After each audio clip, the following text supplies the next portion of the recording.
La première chose, c'est comme les autres années, c'est de vous redire, mais c'est toujours vrai, le plaisir de vous accueillir ici, à la Maison de l'Aviation Civile.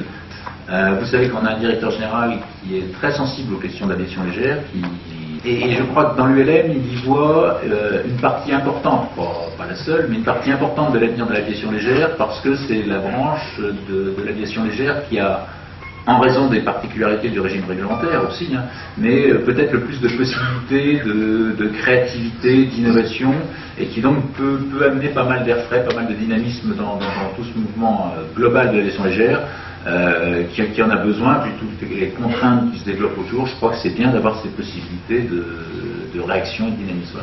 Alors, bien sûr, pour les travaux qu'on a fait cette année, je crois qu'il y a une très bonne illustration de ça, qui est l'arrivée très attendue, je crois, des textes sur la classe 6, hein, sur la classe 6 hélicoptère ULM, qui sont sortis en début d'année.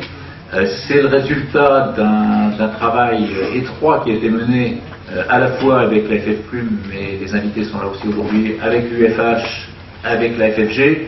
Tout ça, ça a été un travail très étroit, beaucoup de travail, on a mis du temps, mais il y a vraiment eu, je crois, un travail, une coopération très étroite, qui d'ailleurs, sous d'autres angles, quelquefois peut poser quelques questions. Certains peuvent avoir l'impression que de temps en temps, c'est un peu paradoxal, on travaille presque trop proche. C'est-à-dire, ils disent, qui fait quoi là-dedans, finalement, est-ce qu'on garde bien notre rôle à nous, etc. Alors moi, je voulais être tout à fait rassurant là-dessus. Je crois qu'il y a un travail, alors pas seulement avec la FF Plume, hein, avec l'ensemble des fédérations, avec l'UFH, avec la FFG. Il y a un travail qu'on essaye effectivement de rendre le plus commun possible, d'avoir le plus travail commun, mais je crois que chacun reste parfaitement conscient de son rôle. Il y a un rôle fédéral qui est important, et puis un rôle de DGAC, d'autorité, qu'on assume aussi, et pour moi il n'y a pas de confusion. Que, en plus, ceci se fasse dans toute la mesure du possible, dans des rapports personnels qui soient de qualité, quand on le peut, dans la bonne humeur, etc., je crois que ça ne retire rien, ni au sérieux, ni à la qualité du travail, ni une fois de plus au respect des rôles de chacun. Alors, il faut que ça soit pris en compte pas par tout le monde. Quelquefois, ça demande des petits efforts aussi, mais je crois que vraiment, le jeu en vaut la chandelle. Et je crois qu'au bout, on est arrivé d'ailleurs sur cette classe 6 à des textes qui sont équilibrés, qui sont intéressants, qui respectent, je crois vraiment, totalement, en tout cas on l'a voulu, l'esprit du LM. Et puis maintenant, j'allais dire justement, chacun dans son rôle, on a fait ce rôle de travail sur le texte, maintenant ça va être à vous les pratiquants, de faire de cette histoire un succès. C'est beaucoup aussi entre vos mains. Hein, on crée quelque chose de nouveau, il y a toujours dans cette part de nouveautés, d'inconnus, un certain nombre de risques. Il faut maintenant, comme on dit, maintenant qu'on a marqué les cibles, il faut se transformer, et ça, je crois que ça vous appartient beaucoup, mais comme notre directeur général l'a écrit, je crois, dans votre revue, je crois que depuis plusieurs années, vous avez largement montré que vous étiez tout à fait capable de transformer tout ça en une histoire à succès, et vous avez vraiment toute notre confiance pour le faire. Un autre point sur lequel on attend pas mal, dans l'ULM aussi, c'est sur les questions d'environnement. Vous savez mieux que nous, hein, à quel point ça continue à être difficile pour défendre nos terrains, etc. Certainement qu'une des voies de progrès, c'est d'arriver à avoir des appareils beaucoup plus silencieux. On pense à des choses comme, bien sûr, la propulsion électrique, etc. La relative liberté réglementaire dont vous disposez vous permet d'être plus créatif, plus innovateur dans ce domaine-là, et je pense qu'on attend beaucoup de vous dans ce domaine-là, pour, pas tout seul, parce que tout le monde s'y intéresse, mais pour être parmi ceux qui feront avancer ces dossiers. Un petit mot aussi peut-être sur les questions de sécurité, bien sûr, parce que ça reste une priorité qu'on a tous à défendre.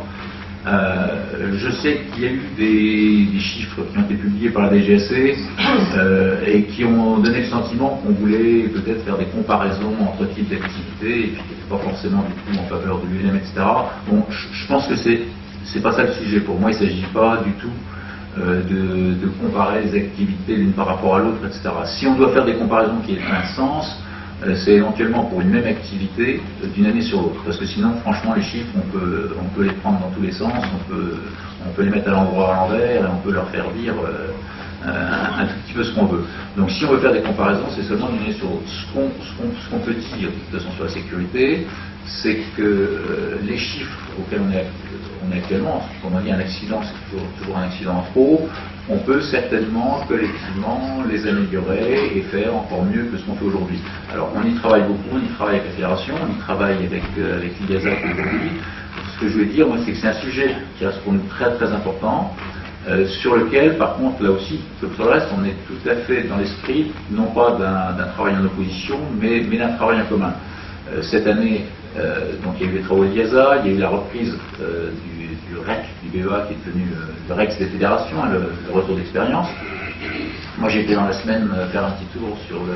Alors j'ai pas été parti, j'étais sur le site de la FFA, sur celui de la FFBV, sur celui de la FFI, et j'ai lu un certain nombre des REX qui y sont, donc j'ai pu voir que le système marchait, et qu'en plus il était réellement intéressant. Il y a réellement des informations et des retours qui sont bien, donc c'est un bon système, on est très satisfait qu'il se mette en place avec vous.